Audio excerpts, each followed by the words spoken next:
Alright everyone, welcome back to Joe Man's Land. I hope you're having an amazing day. After spending lots and lots of time searching for parking, I found my spot. Today we're going to be going to a super fun topic, at least it is for me. We're going to be talking about color grading the Sony ZV1 along with the Mini 3 Pro. You might be wondering why I'm doing these two products together. The reason is they're both super portable, and that's the reason I carry them both. I've got my Mini 3 Pro in the case here, and right now you're seeing me through the Sony ZV1.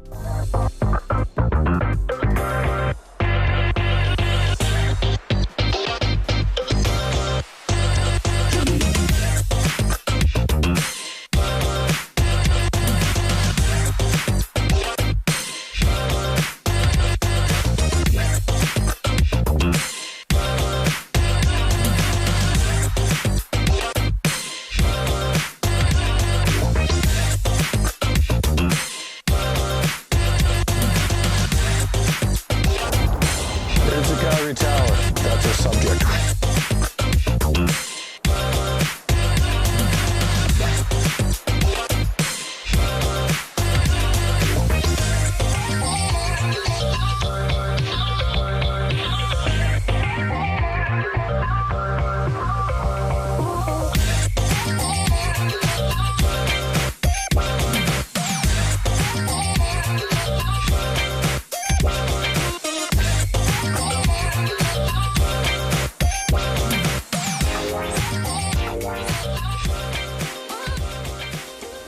So quickly, let's go into the settings I use on the ZV1 as well as on the Mini 3 Pro to get the flat color profile. Then we'll go back to the studio and we'll color grade some footage and see if we can get them to look similar. Okay, so let's get into the Sony ZV1 settings. First thing we're gonna do obviously is turn it on. So one of the tricky things I find with Sony is getting used to the menu system. I'm coming to this from using a Nikon, super easy to use, not so much with this camera, but that is okay.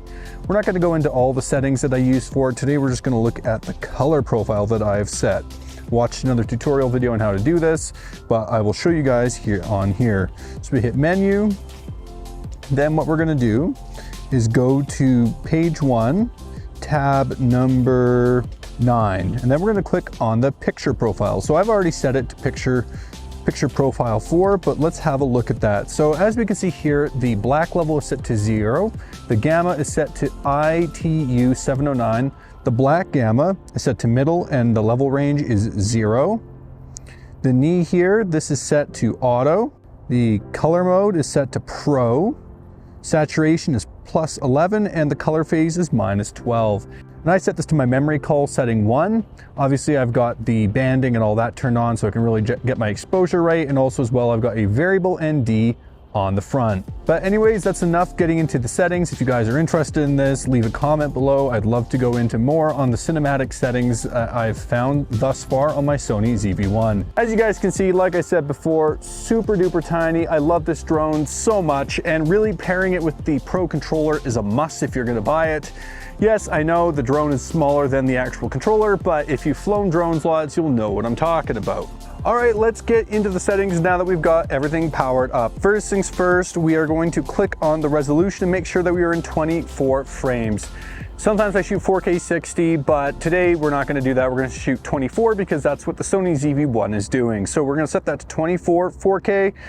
We can see it's in high quality mode, which is great. We are now going to click the auto button. I find that the drone typically does know quite a lot, so I don't like to mess with that. Now we're gonna click on these 3 dots up here, and we're going to click on the camera icon. We're gonna make sure it's set to MP4. We're gonna make sure it's set to D-Cinelike, and if we want that 10-bit recording, which is super duper important, we are gonna click on H.265. And aside from that, that is it. That's all I do to get 10-bit recording and a nice flat color profile to match to my other cameras. Let's have a quick look on Final Cut, and let's just do a couple quick clips, one being from the Sony ZV1 and the other being from the Mini 3 Pro. So first things first, I've obviously imported these already into Final Cut. Keep in mind that these tips and tricks work for whatever video editor you use. We'll do some LUTs as well afterwards, but first of all, we'll just try doing some raw editing straight out of camera and see what we can do. All right, so let's have a quick look at this first clip. Okay, the colors actually, I like them a lot. There's not gonna be a ton I'm gonna change. So I'm gonna use this one kind of as the baseline. So let's get it on a good spot here and let's open up our color panel on Final Cut. You can do wheels and all sorts of stuff, and I mean, by doing those things, you're definitely going to get some pretty killer results. But for myself, I like to keep it simple. So the first thing I like to look at is the color. Is it too warm? Is it too cold? I think it looks pretty close, but we're just going to cool it down just a bit. We're just going to play with the blues and purples a little bit. Now let's get to our saturation. Let's just saturate a bit more, and let's have a look at our exposure. I usually like to pull down the blacks just a little bit, maybe push the highlights just a tad, and then we get a clip that looks pretty darn clean. Now let's see if we can get our drone shot to look the same. So let's pull this here. All right, so I'm thinking this one's a lot more vibrant than this one already. So let's go back to our color. Let's just flatten it again. And let's go back to saturation, and let's just get a bit more color on everything. Okay, that's already starting to look a lot closer. And let's go back to here. Now let's go to our exposure.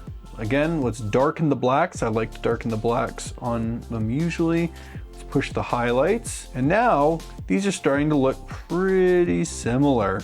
Again, not perfect, it never will be, right? We're shooting on two different devices, and you know, with the Sony ZV1, you don't get that flat color profile, but there you go, those are getting a lot closer. But let's quickly go back to here and let's see what it looks like with a quick LUT put on it. Everyone's got different LUTs, you can get them online. For me, I'm gonna try using this Pocket Fall Vibes one. That's gonna darken it a little bit. And then let's do the same thing on our drone clip. You know what, like that already looks a lot more similar using the LUT. So LUTs can be a really useful tool when you're color grading footage from different cameras, but just something to keep in mind is not one LUT fits all. And if you're doing people, it can sometimes oversaturate really quick. Man, doesn't the Calgary Tower look cool? I really have to say, I love shooting in this spot here. It's called High Park, Calgary. It's just this parkade that's being converted into sort of like a little park sort of deal. All right, folks, well, I hope you guys found this video informative and interesting. I had a ton of fun making it. The real reason, again, that I was doing this was, in the end of the day, I like carrying portable gear. So these are my two most portable camera units, so really trying to get them to match the best I can is super important. But before we go any further, this video is brought to you by me. I've got a brand new street photography course I would love to share with you. My buddy Austin and I go into tips and tricks in terms of safety, route planning, composition, cityscape versus street, and so much more. Or maybe you just want a free tips and tricks guide that you can keep in your pocket. Either way, there is a link below.